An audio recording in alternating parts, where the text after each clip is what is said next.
Hi friends, तारा sir English classes में आपका बहुत बहुत स्वागत है। आज इस क्लास में हम कॉन्सेप्ट नंबर 4 प्रोनाउन और उसका नाउन से संबंध और नाउन के सभी प्रकार जैसे नॉमिनेटिव, पजेसिव, ऑब्जेक्टिव, रिफ्लेक्सिव, इनके बारे में आज हम डिटेल में बातें करेंगे और अपने रोज़मर्रा के बोलचाल में इनका हम कैसे प्रयोग करते हैं।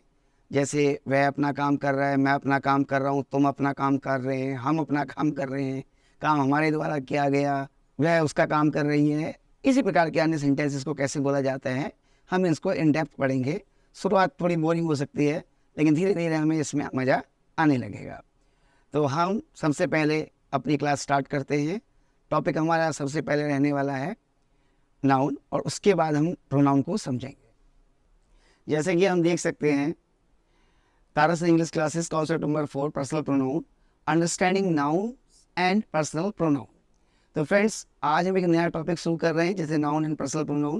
पहले हम जानेंगे कि नाउन क्या होते हैं और फिर देखेंगे कि कैसे पर्सनल प्रोनाउन नाउन को रिप्लेस करते हैं। तो नाउन वो शब्द होते हैं जो किसी व्यक्ति, वस्तु, स्थान या विचार के नाम बताते हैं, या इन्हें हम इंग्लिश में नेमिंग वर्ड्स या प्रॉपर नाउन भी कहते हैं। जैसे अभिषेक, राहुल और आशीष, ये नेम ऑफ पर्सन है। ठीक इसी प्रकार से मैसूर, कोलकाता, न्यूयॉर्क, ये नेम ऑफ प्लेस है। फिर हम बात करते हैं chair, pen, book, name of thing. तो इस प्रकार हम समझते हैं कि इनको हम संज्ञा कहते हैं। और जब हम इन संज्ञा को रिप्लेस करते हैं प्रोनाउन से, तो या किसी अन्य चीज़ से, इसलिए हम उन्हें प्रोनाउन कहते हैं, तो हम अपनी बात को बहुत ही सिंपल और सरल तरीके से रख पाते हैं। जैसे हम आगे बढ़ते हैं, पर्सनल प्रोनाउन, व्यक्तिवाचक सर्वनाम। सबसे पहले जब हम पर्सनल प्रोनाउन की बात करते हैं तो ये वो शब्द होते हैं जो नाउन की जगह यूज होते हैं। जैसे मैंने आपको बताया, ये सेंटेंस को ज़्यादा सिंपल और क्लियर बनाते हैं। जैसे आई मैं, वी हम, यू तुम, दे वे, ही वह, मेल के लिए इसका यूज होता है, सी फीमेल के लिए, इट का प्रयोग मौसम, समय, स्थिति, निर्जीव वस्तु, जानवर या किसी की बारी इत्यादि के व्यवहार में प्रयोग होता है। अब हम एग्जाम्पल के साथ इसको समझते हैं। जैसे रवि इज प्लेइंग, रवि खेल रहा है, so who is playing, Ravi is playing. तो यहाँ नाउन रवि और रवि को रिप्लेस कर रहा है ही। ठीक ऐसे ही book is on the table, किताब मेज पर है, it is on the table, तो बुक को रिप्लेस कर रहा है it. Next, Delhi is the capital of India, Delhi Bharat की राजधानी है, दिल्ली को रिप्लेस करता है it, it is the capital of India, यह भारत की राजधानी है। डॉग इज बार्किंग, नाउन, कुत्ता भौंक रहा है, डॉग को रिप्लेस कर रहा है इट। जैसे ऊपर मैंने बताया, मौसम, समय, स्थिति, निर्जीव वस्तु, जानवर इत्यादि के लिए इट का यूज होता है, तो यहाँ प्रोनाउन इट डॉग को रिप्लेस कर रहा है। नेक्स्ट, हैप्पीनेस इज इम्पोर्टेंट, खुशी महत्वपूर्ण है। व्हाट इज इम्पोर्टेंट, भाव क्या है, तो इट इज इम्पोर्टेंट। अब हम बात करते हैं प्रोनाउन के काइंड्स की। जैसे नॉमिनेटिव केस, सबसे पहले जिसे हम सब्जेक्टिव केस कहते हैं, जिसमें कर्ता या काम करने वाले को महत्व दिया जाता है, और जो सिंपल प्रोनाउन होते हैं उन्हें ही हम नॉमिनेटिव केस या सब्जेक्टिव प्रोनाउन कहते हैं। जैसे आई मैं, वी हम, यू तुम, दे वे, ही वह, और ये मेल नर के लिए लगता है, सी वह फीमेल के लिए, इट मौसम, समय, स्थिति, निर्जीव वस्तु, जानवर इत्यादि के लिए लगता है। अब प्रोनाउन जो सब्जेक्ट होते हैं किसी सेंटेंस में, भाई जो प्रोनाउन सब्जेक्ट होते हैं किसी सेंटेंस में, उन्हें हम नॉमिनेटिव प्रोनाउन कहते हैं। जैसे I am going to market, मैं बाजार जा रहा हूँ, I nominative pronoun. You are my best friend, तुम मेरे सबसे अच्छे दोस्त हो, नॉमिनेटिव प्रोनाउन यू। ठीक इसी प्रकार पॉजेसिव केस, अपना, अपने और स्वामित्व का बोध कराते हैं कि मेरा, अपना। जैसे my, our, your, their, his, her, its. जैसे माई मेरा, अवर हमारा, योर तुम्हारा, देयर उनका, हिज उसका मेल के लिए, हर उसका फीमेल के लिए, इट्स उनका, वंस किसी का या किसी को। जैसे प्रोनाउन जो ऑनरशिप या पोजीशन को दिखाते हैं, दिस इज माई बुक, यह मेरी किताब है, इज दिस योर पेन, क्या यह तुम्हारा पेन है। नेक्स्ट, ऑब्जेक्टिव केस, कर्म का बोध, किसी पर काम होता है, किसी को ऑब्जेक्ट की तरह हम यूज करते हैं, तो उस केस में हम उन्हें ऑब्जेक्टिव प्रोनाउन कहते हैं, ऑब्जेक्टिव केस कहते हैं। जैसे मी मुझे, अस हमें, यू तुम, देम उन्हें, हिम उसका, हर उसका, इट इसे। तो प्रोनाउन जो ऑब्जेक्ट होते हैं किसी सेंटेंस में, सी कॉल्ड मी, उसने मुझे बुलाया, सी सब्जेक्ट, सी प्रोनाउन सब्जेक्ट, बुलाया किसे, मुझे, मी ऑब्जेक्टिव प्रोनाउन, ऑब्जेक्टिव केस, मुझ पे काम किया, सी कॉल्ड मी, मुझ पे काम किया। She called me, I will help you, I subject, I nominative pronoun, I will help you, you objective case, objective pronoun, the work is done by me, काम मेरे द्वारा किया जाता है, द वर्क इज डन, किया जाता है bye मी, मेरे द्वारा। तो जब द्वारा का सेंस आएगा तो वहां ऑब्जेक्टिव प्रोनाउन, ऑब्जेक्टिव केस के तौर पे आई का मी यूज हुआ। अब हम बात करते हैं सबसे इंटरेस्टिंग रिफ्लेक्सिव केस, और रिफ्लेक्सिव प्रोनाउन भी कहते हैं जब हम खुद को, स्वयं को रिप्रेजेंट करते हैं, मैं खुद, आई सब्जेक्ट खुद को शो करेगा, तो उनको हम कहेंगे रिफ्लेक्सिव प्रोनाउन। इसे किस प्रकार दिखाते हैं, जैसे आई माई सेल्फ, अगर वी है तो अवर सेल्फ, यू है तो योर सेल्फ, अगर एक व्यक्ति की बात कर रहे हो तो योर सेल्फ, जैसे you are doing your work yourself. ऐसे योर सेल्फ बहुत सारे लोग हैं, सबको बोल रहा हूँ मैं आप लोगों को, तो मैं कैसे बोलूँगा, you are doing your work yourself, तुम सभी अपना काम खुद कर रहे हो। और अगर मैं सिर्फ आपसे बात कर रहा हूँ और मैं कहता हूँ कि तुम अपना काम खुद कर रहे हो, तो मैं कैसे बोलूँगा, you are doing your work yourself. अब हम बात करते हैं आई, एग्जाम्पल के तौर पे, आई हर्ट माई सेल्फ, मैंने अपने आप को चोट पहुंचाई। ठीक ऐसे ही you should take care of yourself, तुम्हें अपना ध्यान रखना चाहिए। ही इंट्रोड्यूस हिमसेल्फ, उसने अपने आप को इंट्रोड्यूस कराया। अब हम नेक्स्ट स्लाइड पे जाते हैं, practical use of personal pronoun.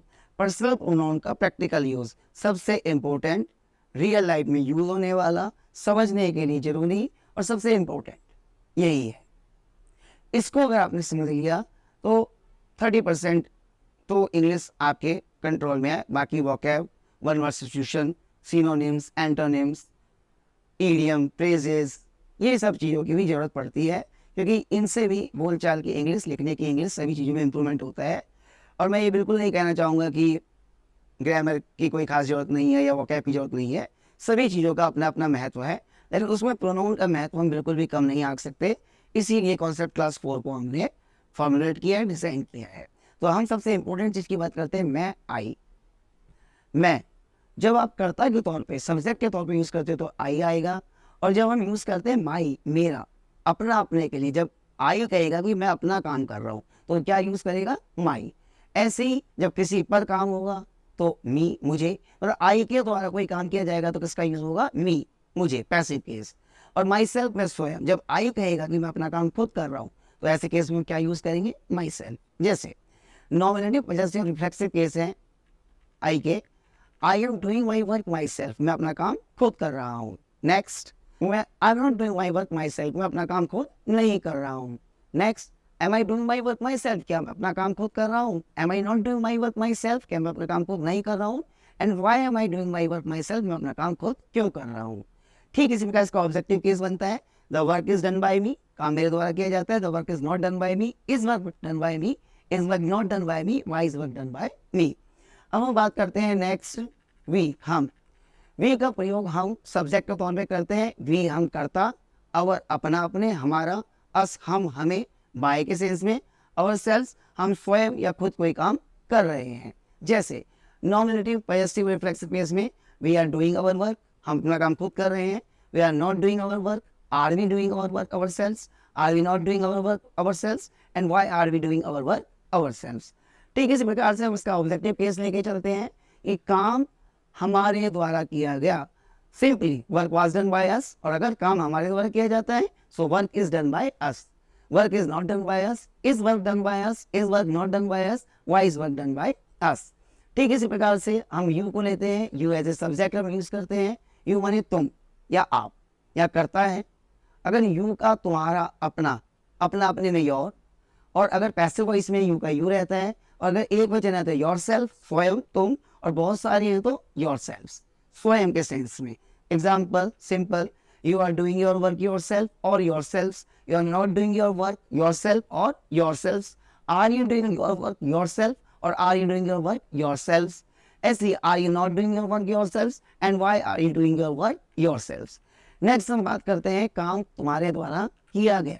Simply जब काम किसी के द्वारा किया गया तो यहाँ पर काम किया गया तुम्हारे द्वारा, तो सिंपली ऑब्जेक्टिव केस आएगा। सो वर्क, अब सिंपली काम तुम्हारे द्वारा किया गया तो work was done by you, और काम तुम्हारे द्वारा किया जाता है work is done by you, work is not done by you, is work done by you, is work not done by you, why is work done by you.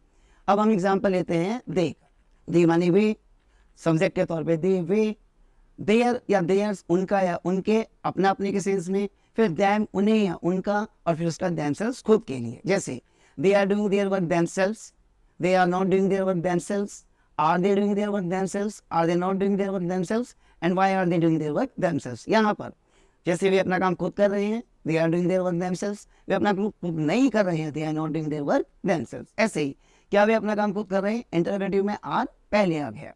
Next, अब हम दे की ऑब्जेक्टिव केस की बात करेंगे। जैसे work is done bye them, the work is not done bye them, is the work done bye them, is the work not done by them, and why is the work done by them। next, अब he mail के sense में नर पुरुष आदमी लड़का, ही वह है subject, his उसका अपना अपने में, him उसका या उसको पैसिव वॉइस में, himself स्वयं खुद।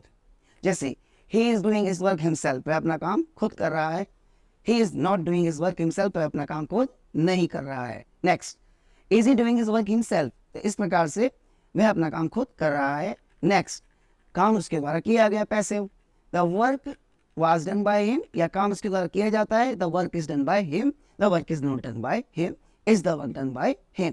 ठीक इसी प्रकार से नेक्स्ट हमारे पास है सी फीमेल। तो जब मादा स्त्री या महिला की बात करेंगे तो सब्जेक्ट में सी, और अपना अपने के सेंस में हर या हर्स, और पैसिव वॉइस में हर का हर ही रहेगा, और स्वयं के सेंस में सी हर सेल्फ हो जाएगा। जैसे she is doing her work herself, वह अपना काम खुद कर रही है, she is not doing her work herself, वह अपना काम खुद नहीं कर रही है, is she doing her work herself, क्या वह अपना काम खुद कर रही है, is she not doing her work herself, वह क्या अपना काम खुद नहीं कर रही है। ठीक इसी प्रकार से हम इसका ऑब्जेक्टिव केस ले लेंगे, काम उसके द्वारा किया जाता है, the work is done bye her, is the work not done bye हर। ठीक, काम उसके द्वारा किया जाता है। Next, why is the work done by her, काम उसके द्वारा किया जाता है।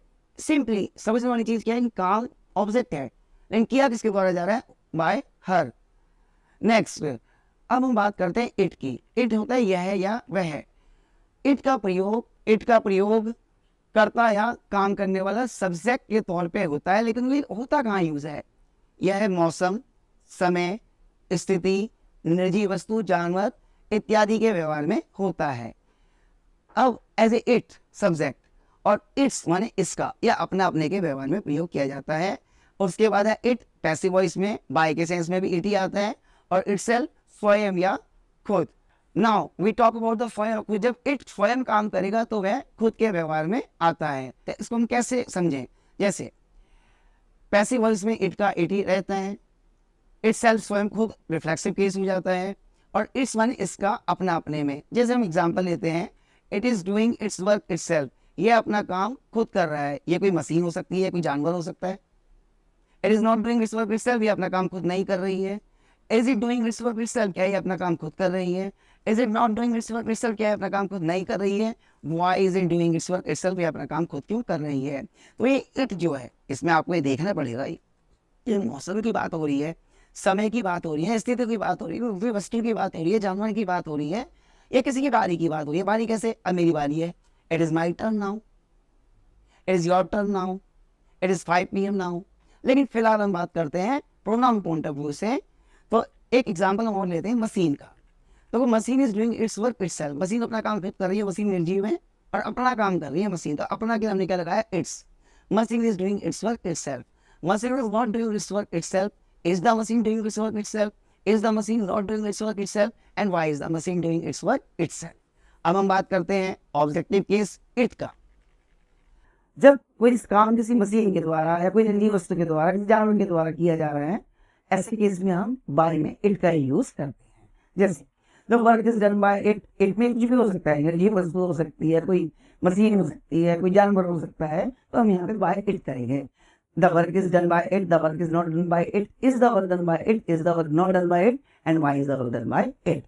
अब हम बात करते हैं something new one, वैसे इसका मतलब एक होता है, लेकिन यहाँ पे एज ए नाउन, यहाँ पे इसका मतलब होता है कोई या किसी, और इसका भी nominative case, possessive case, objective case, और साथ में हमारे पास इसका रिफ्लेक्सिव केस भी होता है।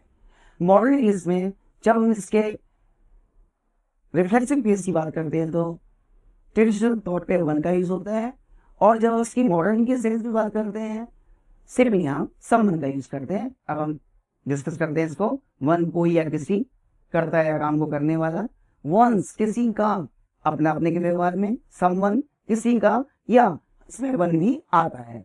वन सेल्फ कोई खुद या स्वयं के सेंस में कह रहा है तो हम वन सेल्फ यूज करेंगे। अब हम बात करते हैं इसके यूज की। जैसे कोई अपना काम खुद करता है तो one does one's work one self. कोई अपना काम खुद नहीं करता, one does not do one's work one self. क्या कोई अपना काम खुद करता है, does one do one's work one self. क्या कोई अपना काम खुद नहीं करता, does one not do one's work one self. और कोई अपना काम खुद क्यों करता है, why does one do one's work one self. ठीक इसी प्रकार से जब हम इसको पैसिव वॉइस में ले जाएंगे या ऑब्जेक्टिव प्रोनाउन के तौर पे यूज करेंगे तो जनरली कई बार ट्रेडिशनल इंग्लिश में वन का यूज किया जाता है और मॉडर्न इंग्लिश में समवन का यूज किया जाता है। जैसे the work was done by one और the work was done by someone, दोनों ही यूज किए जाते हैं। ट्रेडिशनल में वन और मॉडर्न इंग्लिश में बोलचाल में समवन का यूज किया जाता है। The work was not done by one, was the work done by one, was the work not done by one and why was the work done by one. आशा करते हैं आज आपको सिंपली बोलचाल में प्रोनाउन के यूज के बारे में पता लगा।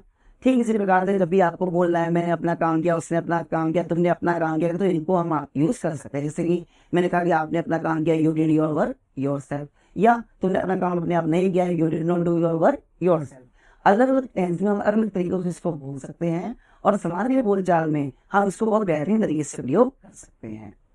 और जहाँ तक सब्जेक्ट वर्ब ऑब्जेक्ट सेंटेंसेस के प्रकार जैसे active passive state position inspiring, इन चीज़ों की अधिक जानकारी के लिए आप हमारे वीडियो 1, 2 और 3 को भी देख सकते हैं।